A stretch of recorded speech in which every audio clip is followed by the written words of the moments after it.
What's up, dudes? It's Snail, and it's time for the best Fallout 4 mods of the month of May. Remember, all mod links are going to be in the description if you want to download them. Be sure to like, sub, share, and hype. Tell your friends, maybe your mom too. I'll get her number later, and let's get started with something mild.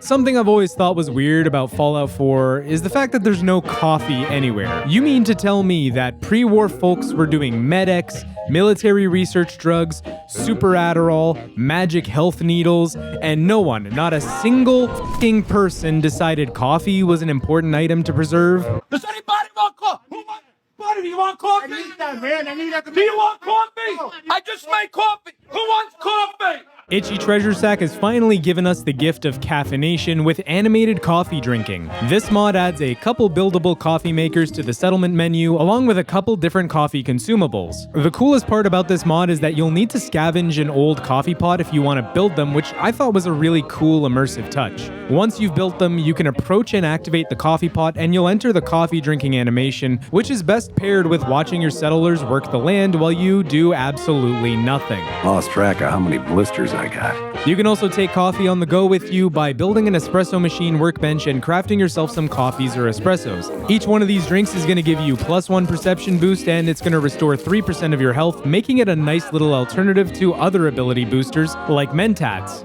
New Vegas had a really neat Silence 22 pistol in the game, and it made stealth playthroughs a lot of fun. This is one weapon I really wish we got in Fallout 4. I get that the Deliverer is supposed to be some sort of a replacement, but it really doesn't feel the same in terms of aura. Thankfully, the Chinese pistol by Sean Phillips returns that unique, integrally suppressed fun to Fallout 4. This weapon mod features a fully modeled, brand new pistol based on the real-life Chinese Type 64 suppressed pistol. It has munitions integration, so you can also use it in a variety of different calibers if you feel like, although I personally went between 9mm and 45 for my builds, but there is an option for 32 as well if you feel like it. Speaking of builds, there's a whole hell of a lot of modularity with this pistol. Some weapon mods, like the Verified Creation Artillery Pistol, have this bad habit of claiming modularity, but then they just give you like 50 near-identical barrel attachments, but the Chinese stealth pistol doesn't do that. Instead, it gives you the options to build a silenced hand cannon that blows chunks straight through enemies, or a silenced pistol that fires as fast as your trigger finger will allow it. To put this weapon to the test, I decided I wanted to see how fast it could fire, so I set up a macro on my mouse and took it to our old friend Mr. Swan. Hey, Swan. Oh my god, it doesn't do any damage. Okay, I'm gonna have to cheese him. It didn't go as planned. Fallout 4 has a lot of unmarked locations, so much so that I've even started live streaming me exploring them. Okay guys, type 1 if you hate Canadians in the chat. Type 2 if you love Canadians. Type 3 if you have an uncontrollable desire for men. Guys, thoughts? What do you think of this? That's a pretty big fracking rocket. Catastrophic failure likely. Please clear the area. You're right there. You should stay right there and look at the rocket. I'm not- make I'm eye not getting- contact with You it. should look directly into the end of the rocket. Look right Yeah. into the end of the rocket. Yeah. Down the barrel. down Oh, the that barrel. was neat. The cool thing is that these locations are part of what makes exploring a Bethesda map so much fun. Like, you could be on your way to a quest, see a location that's not on the map, and suddenly think to yourself, hell yeah, I should definitely explore this. That's part of the fun of playing Bethesda games. TG'z North End Interiors by Tommy Gunner 321 adds a bunch of new interiors for you to explore within Boston's North End.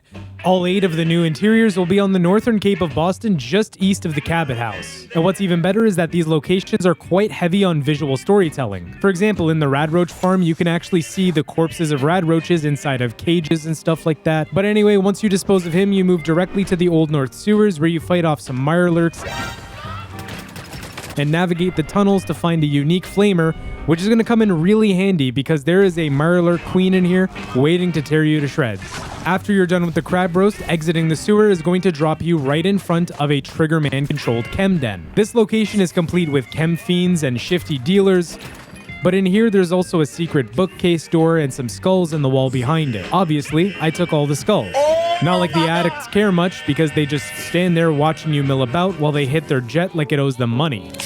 The nearby drug lab holds all the local chem cookers, and clearing them out yields a key that connects both locations via the rooftop. A local attorney's office also contains a personal fallout shelter in the basement and a man on the main floor who decided Control-Alt-Delete sounded better than subterranean survival. Finally, an underground cult lives in relative peace as they worship a sentient glowing one who just kinda likes chilling by radiated water. Before going up against the nightmarish abominations of Fallout 4's Commonwealth, it's wise to pick out a decent suit of armor. Some people go for something stylish, other people strictly wear the thickest armor they can. Lord Kugenheim's Armor Pack 2 has both. This armor pack contains 6 brand new armored outfits, all coming in various degrees of drip. One of the new outfits, named the Adventurer's outfit, is highly customizable and even has some accessories that you can mix and match. The other 5 are not really modifiable in aesthetics, although you can still apply basic armor mods to them if you really want to. Nevertheless, these are some of the cleanest outfits I think I've ever seen for the game. But my personal favorite among the outfits, it's the Synth Hunter outfit. This is like ChatGPT's worst nightmare. I mean, look at this thing. It's got a piece of synth armor tied to it, a burlap cloak for secrecy, and a disembodied synth face for a neat little trophy off the hip. Using robot pieces for armor is something Bethesda really should have considered for Fallout 4. Thankfully, Tumbajumba's RobCo armor and battlesuit adds a brand new, highly modular suit of RobCo-inspired armor and power armor. If you think you'll need better armor at some point, you don't. And that's because the armor outfit has 3 variants: light, sturdy, and heavy, so this armor remains solid throughout your entire playthrough. These armors can be found behind the RobCo Sales and Service Center over by the ocean, and once you get them, you're going to be pretty much unstoppable because even the lower armor variants have a whopping 90 physical damage resistance. The power armor is no different. You're not going to feel a fucking thing walking around in this Protectron-inspired suit. Even explosions are going to be mostly ineffective against this combat armor. The explosive effects in Fallout 4 are pretty dated. They were fine for the time the game was released, but obviously we're playing this over a decade later, so they need a bit of a revamp to stay current.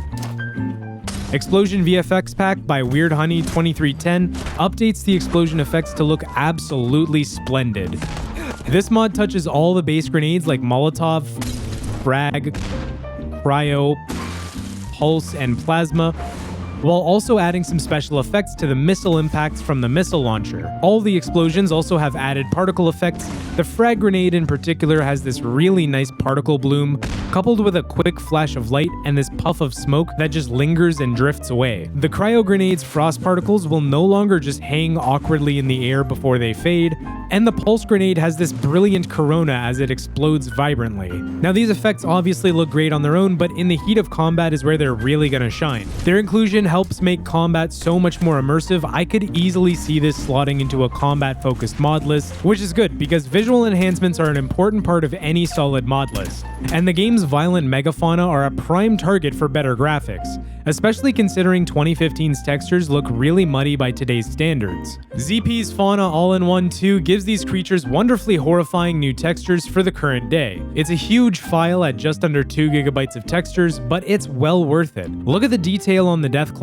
The shine and the textures on the scales really reminds me of exactly the sort of material that you'd expect a radiation dragon to be growing. The Yao Guai also got a facelift, with its scars and wounds now much more visible and sharper against its patchwork fur and flesh surface. Also, the entire Mirelurk family of creatures have received an upgrade. The Mirelurk shells all have added details now, like stones, cracks, and chips that appear clear as day, and the Mirelurk hunter looks like an actual lobster, which would be terrifying if it didn't make me kinda hungry, actually.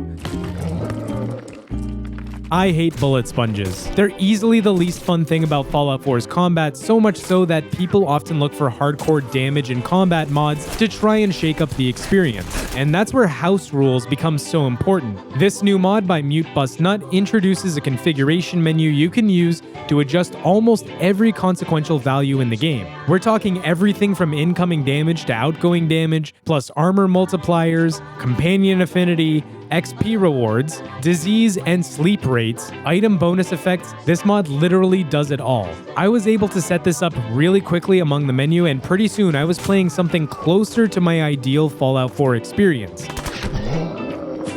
While I was playing, my balance changes with house rules were going pretty well, and that made melee combat a lot more fun. Not to mention, the new Parry and block system by R3i898 was really helping in this regard as well. It's a script extender mod that revolutionizes the way you approach melee combat by allowing you to block and disarm enemies with both your melee weapons and your bare fists. The best part about this block and disarm is that you can immediately launch NPCs like 20 feet away in the funniest ragdoll I've ever seen. I was giggling my ass off knocking gunners off highways one after another, or blowing super mutants off rooftops. In general, it's also made close encounters a lot easier when I could easily manage swarming enemies. Alright, and that's the best Fallout 4 mods of the month for the month of May. Was there one you're going to grab, or is there one you think I missed? Let me know in the comments. As always, if you're still watching, consider liking the video and dropping some hype points. I don't know what they do, but apparently they're important. Meanwhile, huge thank you to these big fellas on screen right there. Your generosity keeps the snail train a-chugging. Until next time, I'm Snail. See you later, dudes, and peace.